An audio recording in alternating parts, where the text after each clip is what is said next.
গত সোমবার বড়দিনের সন্ধ্যায় মালদহের চাচল বাজারে একটি সোনার দোকানে দুঃসাহসিক ডাকাতির ঘটনায় চাঞ্চল্য এলাকা জুড়ে।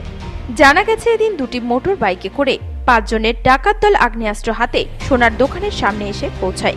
আগ্নেয়াস্ত্র দেখিয়ে সোনার দোকানে প্রবেশ করে দোকানের সমস্ত গহনা চুরি করে চম্পট দেয় দুষ্কৃতীরা। পালানোর সময় 1 রাউন্ড গুলি ছোড়ে দুষ্কৃতীরা। এদিনে ডাকাতির ঘটনায় দোকানের সমস্ত গহনা খোয়া গেছে বলে সূত্রের খবর।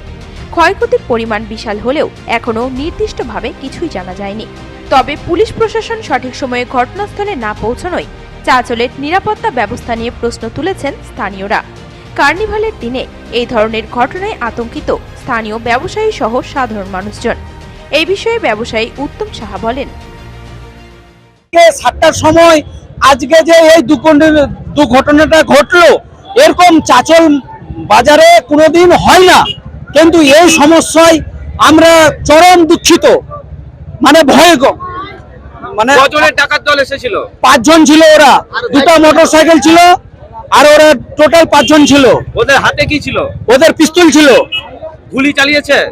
একটা ফায়ার দিয়েছে।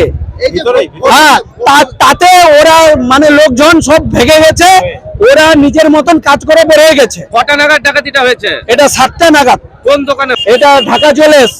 এই যে ঘটনা কত চরম হয় কেন? আজকে ওর দোকান আছে, কালকে আমারও দোকান হতে পারে, কালকে আরো কারো হতে পারে। আপনিও ব্যবসায়ী? হ্যাঁ, আমিও একটা ব্যবসায়ী।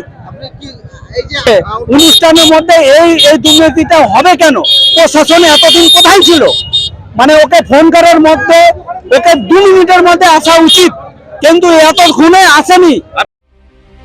এদিকে দুষ্কৃতীদের ছোড়া গুলিতে 30 ফিট দূরে থাকা এক ব্যক্তির বাইকে গুলি লাগে। বাইকের লুকিং গ্লাসের আরপার হয় গুলি। কোনো মতে প্রাণে বাঁচেন এক যুবক।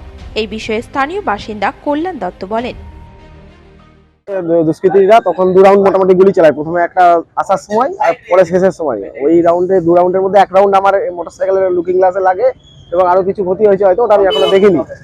হচ্ছে ব্যাপার। ডান দিকে লেগেছে নাকি? হ্যাঁ, ডান দিকে একদম।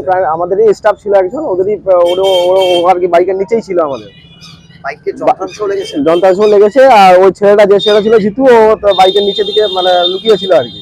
ওর লাগেনি গুলিটা, আমার লুকিং গ্লাসেই লেগেছে। কেমন বাইকের কি অবস্থা? এখন দেখাতে হবে মেকারকে, তারপর কি অবস্থা তোমার দেখতে হবে। ওরা আতঙ্কিত, এইভাবে গুলি আতঙ্কিত সবাই আছে এখানকার। এই দিনের বেলা এরকম একটা অঘটন হয়ে গেল আর কি সবার প্রশাসনের সামনে। তো যাই হোক, কিছু করার নাই। হ্যাঁ, গুলি আর পার হয়ে গেছে, গুলি নাই। গোটা ঘটনার তদন্ত শুরু করেছে চাচল থানার পুলিশ। তবে এই ডাকাতির ঘটনায় এখনো পর্যন্ত কাউকে গ্রেপ্তার বা আটক করতে পারেনি পুলিশ। মালদা থেকে পরিতোষ সরকারের রিপোর্ট,